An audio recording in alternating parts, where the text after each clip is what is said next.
Welcome to Odisha study channel. आज आम पढ़ा दशम श्रेणी राघवंक लंका यात्रा अनुकूलर भाग 2। तो आम आगरू पढ़ी जे सीता को प्राप्ति करने श्री रामचंद्र किपरि वरुण देवता को प्रसन्न करने बिना खाद्य कुशरे शयन करथिले एवं रावण किपरि तार दुई मंत्री को वर्गी थिला जे विभीषण को डाकी आनिबापई एवं बाली पुत्र अंगद को मध्य ता पाखकू छल रे आनिबापई निज सैन्य सहित मिसाइबापई। तो आज आम पढ़ा 8तम पाद। विहाय से बिहरी सागर जिणी जाई वर्तक स्वरूप द्रुत क्या क्या टिहो कहिजे। विहाय से अर्थात आकाशरे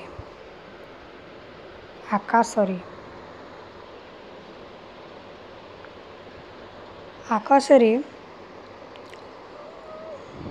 बिहरी अर्थात भ्रमण करी सागर को डेई वर्तक रूपरे क्या क्या शब्द करी उड़ी चलिले एवं विख्यात करू विंशतिकर कहिबार बोध उभय भୟରେ पलाई सत्वर जे।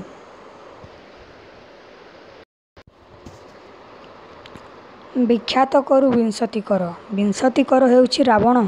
रावण पाखकू दुही मंत्री शुक एवं सारण फेरी कहिले डररे भୟରେ कहिले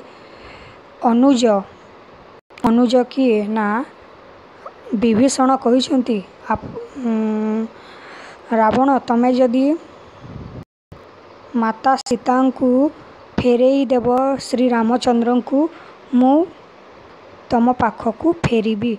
बंचिलु अंग देवा रुखी धर्मे वज्राघात समतल प्रहारिला व्योमे जी। बंचिलु अंगदर वज्र सहित समान आघात आमको बाजी था किंतु ताहा न बाजी व्योमे कहले आकाश को चलीगला। बाजी थिले चूर्ण बा पाताले भोजी थिबो विंध्य भानु तोषी हेले बंचाई देब जे। बाजी थिले चूर्ण जदि सेई अस्त्र सेई चापुडाटी आमको बाजी जाइथा तेले आमे चूर्ण नहेले पाताल को चली जाइसेंती किंतु ताहा न बाजी विंध्य हेउछि पर्वत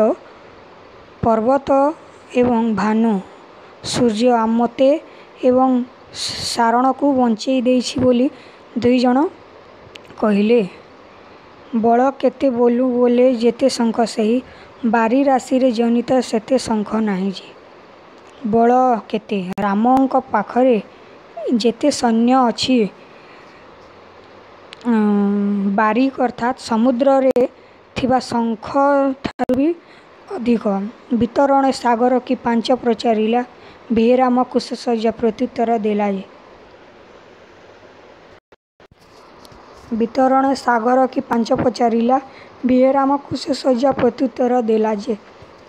वितरणे पारी हेबा पई सागर को पारी हेबा पई क्यों उपाय पांचिथिलु एवं सेठारे पहुँचिलु किंतु रामचंद्र कुश सज्जारे शोउथिले। वीरसकु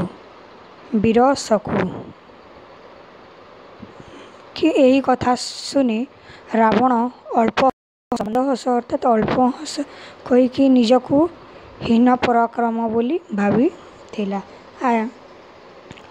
आज पाई एतिकी। Next question answer जानिबा।